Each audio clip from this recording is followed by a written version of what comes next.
Hello there, welcome to my YouTube channel, and today I'm going to be talking about advanced pricing agreements or arrangements, which I refer hereinafter as APAs in Uganda.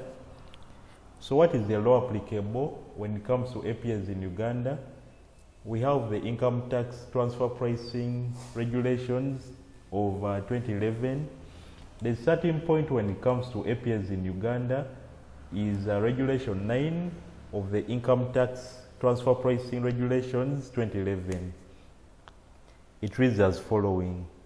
Regulation 9 Sub-Regulation 1 states that a person may request that the Commissioner enter into an APA to establish an appropriate set of criteria for determining where the person has complied with the arm's length principle for certain future control transactions undertaken by a person over a fixed period of time.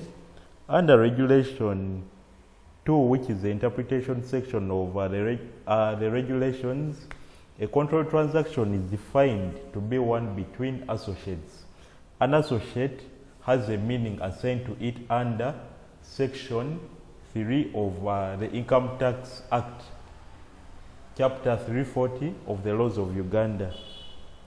From the reading of Regulation 9, Sub-Regulation 1, an inference can be drawn that an APA is an arrangement in respect of certain specified transactions that determine in advance the appropriate criteria for determining transfer pricing. Basically, an APA confirms the arm's length result in advance by agreement between taxpayers and tax authorities on certain sets of criteria, which include but are not limited to transfer pricing methods, comparables, and appropriate adjustments which are to be made thereto, and critical assumptions as to future events. Basically, an APA allows for prices and the mechanism to determine prices between related parties to be determined in advance. APAs are advantageous to both the tax administration and the taxpayer.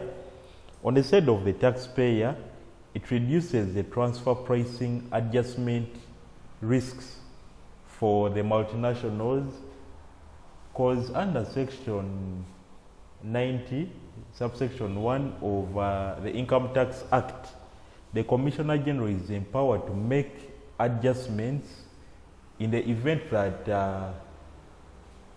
in her opinion, the arm's length principle was not complied with. So, by entering an APA with the tax administration, you reduce on that risk of there being a transfer pricing adjustment. And on the part of the tax administration, it reduces on the expenses.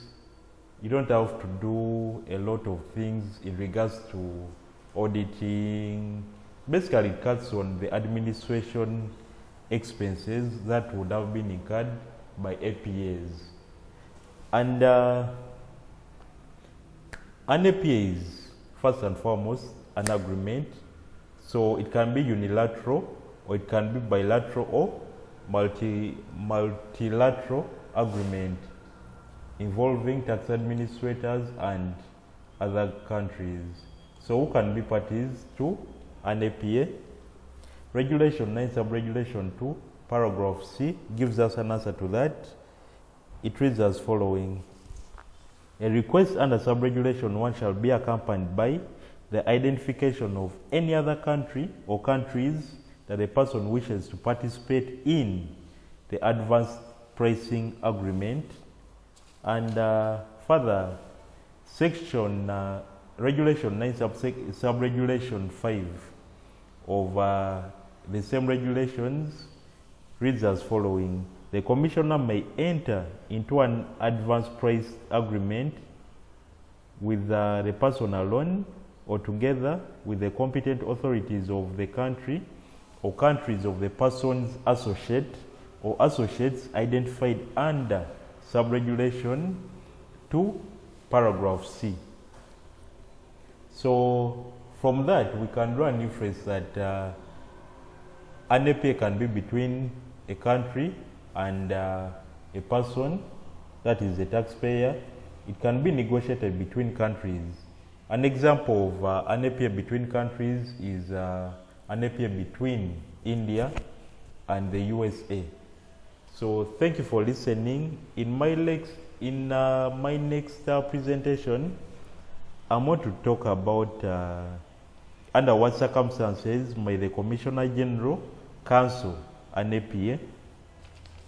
What is the procedure for applying for an APA to the Commissioner General? Thank you for listening, and please hit the like button. Don't forget to subscribe to my YouTube channel for more content like this. Thank you.